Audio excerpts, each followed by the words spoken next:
Adapun yang kedua, keistimewaan umat Nabi Shallallahu Alaihi Wasallam di bulan Ramadan ini dikatakan fa inna khulufa afwahihim ina yumsuna atyabu indallahi min rihil misik.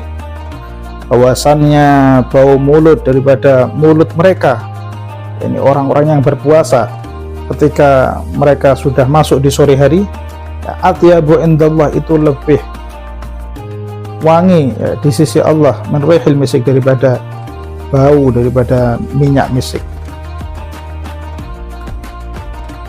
Maka dari itu ya, dari sini ya, maka para ulama mengatakan, para fuqaha mengatakan bahwa bersiwak setelah zawal atau setelah zuhur di bulan Ramadan itu hukumnya dimakruhkan. Kenapa? Karena bersiwak itu dapat menghilangkan bau mulut, sedangkan bau mulutnya orang yang berpuasa itu dalam hadis tadi memiliki keistimewaan ya, maka para ulama mengatakan makruh untuk menghilangkan bau mulut tersebut. Maka bersiwak setelah zuhur atau setelah zawal itu dimakruhkan, karena bersiwak dapat menghilangkan bau daripada bau mulut orang yang berpuasa. Kemudian yang ketiga, keistimewaan yang diberikan oleh Allah Subhanahu wa taala, wa amma salisa fa innal malaikata tastaghfiru lahum fi kulli yaumin wa lailah. Bahwasannya para malaikat tastaghfiru lahum, membacakan istighfar untuk mereka, orang-orang yang berpuasa, fi kulli yaumin wa lailah, di setiap hari dan malam. Di sini adalah sebuah penghormatan, sebuah kemuliaan yang Allah Subhanahu wa taala berikan bagi orang-orang yang berpuasa, sehingga Allah Subhanahu wa taala menjadikan para malaikatnya mereka itu sibuk memintakan istighfar, membacakan istighfar, memintakan pengampunan dari Allah Subhanahu wa taala. Wa amar rabi'ah, dan adapun yang keempat, fa innallaha azza wa jalla ya'muru jannatahu, bahwasannya Allah Subhanahu wa taala memerintahkan surganya. Fayaqulu, maka Allah mengatakan, laha, kepada surga, ista'iddi wa tazayyani li ibadi ausyaka an yastarihu min ta'abid dunya ila dari wa karamati. Allah Subhanahu wa taala mengatakan kepada surga, bersiap-siaplah engkau wahai surga, dan berhiaslah engkau untuk hamba-hambaku, yang mana hampir saja mereka itu ingin untuk beristirahat daripada lelahnya dunia kepada negeriku dan kehormatanku. Ya, maka di sini Allah Subhanahu wa taala betul-betul menunjukkan bagaimana Allah itu memuliakan kepada hambanya yang berpuasa, orang-orang muslim yang berpuasa, sehingga sebelum dimasuki oleh orang-orang muslim, surga itu diperintahkan oleh Allah Subhanahu wa taala untuk bersiap-siap.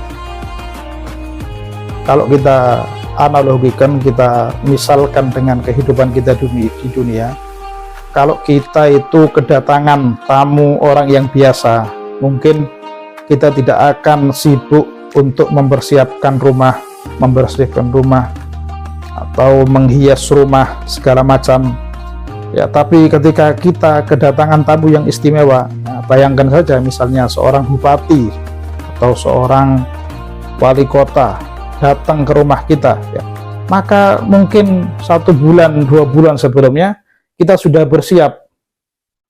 Mungkin rumahnya yang catnya sudah jelek, dicat lagi dengan yang baru. Apabila ada yang kurang enak dipandang mata, maka akan kita singkirkan. Begitulah ya apabila rumah kita itu kedatangan seorang tamu yang mulia. Di sini Allah Subhanahu wa taala ingin menunjukkan ya bagaimana kemuliaan yang diberikan oleh Allah Subhanahu wa taala. Ya, padahal kita ini seorang hambanya, seorang hamba, seorang budak di hadapan Allah. Ya, tapi bagaimana Allah Subhanahu wa taala memerintahkan surganya untuk bersiap dan untuk berhias, untuk menyambut kedatangan kita orang-orang muslim yang senantiasa melakukan puasa. Kemudian yang terakhir, wa amal khamisah fa innahu idza kana akhirul lailah ghafarallahu lahum jami'a. Adapun yang kelima adalah apabila sudah memasuki malam terakhir daripada bulan Ramadan, baik itu malam 29 atau malam 30 bulan Ramadan, maka niscaya ghafarallahu jami'a, ghafarallahu lahum jami'a, Allah ampunkan kepada mereka semuanya. Kemudian sahabat daripada sahabat Nabi sallallahu alaihi wasallam, dia mengatakan, faqala rajulun minal qaum ahya lailatul qadri, ya Rasulullah, apakah malam itu adalah malam Lailatul Qadar sehingga Allah mengampunkan semua dosa daripada hambanya? Maka Rasulullah menjawab, alam tara ilal ummal ya'maluna fa idza farigu min amalihim wufu ujurahum. Tidakkah kau mengetahui, tidakkah kau melihat kepada para pekerja itu, bagaimana mereka itu para pekerja, para kuli misalnya, ya'malun, mereka itu bekerja, fa idza farigu min amalihim, apabila mereka telah selesai melakukan pekerjaannya, maka akan dibayarkan ongkos mereka, maka akan dibayarkan gaji daripada mereka. Begitulah orang-orang yang berpuasa di bulan Ramadan 1 bulan penuh, ketika di akhir, maka Allah subhanahu wa ta'ala akan ampunkan kepada mereka semua sebagai bentuk daripada balasan, ya, sebagai bentuk daripada biaya atau bayaran yang Allah subhanahu wa ta'ala berikan kepada hamba-hambanya yang senantiasa berpuasa di bulan Ramadan. Sekian dari saya. Assalamualaikum warahmatullahi wabarakatuh.